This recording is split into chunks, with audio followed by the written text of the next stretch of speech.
इंदौर के बदहाल यातायात को लेकर हाई कोर्ट में चल रही जनहित याचिका में मंगलवार को सुनवाई हुई। कोर्ट के आदेश पर कलेक्टर आशीष सिंह, निगम आयुक्त शिवम वर्मा और पुलिस आयुक्त संतोष सिंह को मंगलवार को कोर्ट के समक्ष उपस्थित हुए। इंदौर में बिगड़ते ट्रैफिक को लेकर राजलक्ष्मी फाउंडेशन की जनहित याचिका पर आज कोर्ट में सुनवाई हुई। यह याचिका 2019 में लगाई गई थी।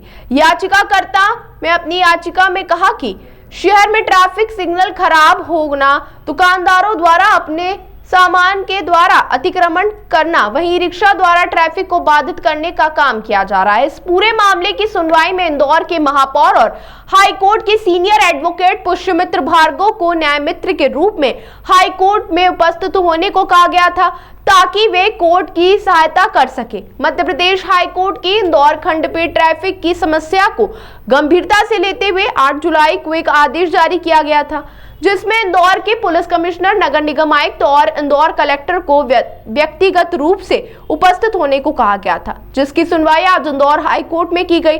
इंदौर में पिछले दिनों कई दिनों से शहर के साथ साथ आगरा मुंबई राष्ट्रीय राजमार्ग पर भी लगातार जाम की स्थिति देखी जा रही है और इसी के चलते कई लोगों की मौत भी हो चुकी है। हाई कोर्ट में सुनवाई के बाद इंदौर के महापौर ने कहा कि ट्रैफिक व्यवस्था को लेकर केंद्र सरकार और राज्य सरकार के नियमों के साथ पॉलिसी बनाने की जरूरत है। वहीं ट्रैफिक मित्र अभियान को और सशक्त बनाने के बाद भी कही गई है। वहीं रिक्शा और 2 पहिया वाहनों द्वारा नियम तोड़ने पर माननीय न्यायालय ने स्वयं अधिकारियों को सुझाव दिए कि प्रतिवर्ष इंश्योरेंस पॉलिसी रिन्यू के दौरान ऐसे लोगों से चालान की वसूली की जाए, अन्यथा पॉलिसी रिन्यू नहीं की जाए। वहीं शहर में पार्किंग व्यवस्था को लेकर भी न्यायालय के समक्ष सुझाव रखे गए।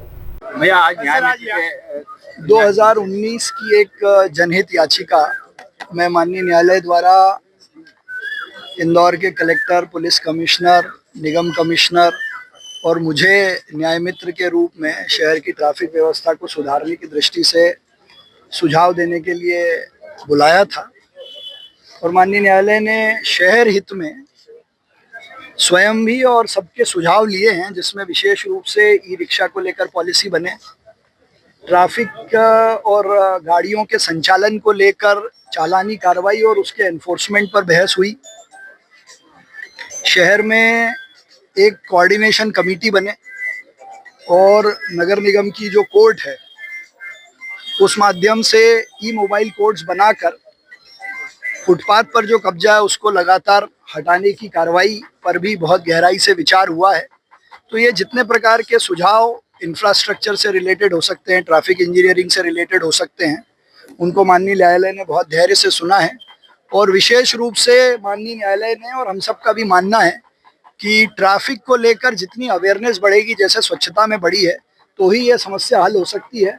और माननीय न्यायालय ने इस ओर इंगित भी किया है कि जब ट्रैफिक की समस्या है और हम सफाई में नंबर 1 आ सकते हैं तो ट्रैफिक में भी ये हो सकता है। इसलिए हमने ट्रैफिक मित्र अभियान की जो जानकारी दी है उसको भी कोर्ट ने अप्रिशिएट किया है।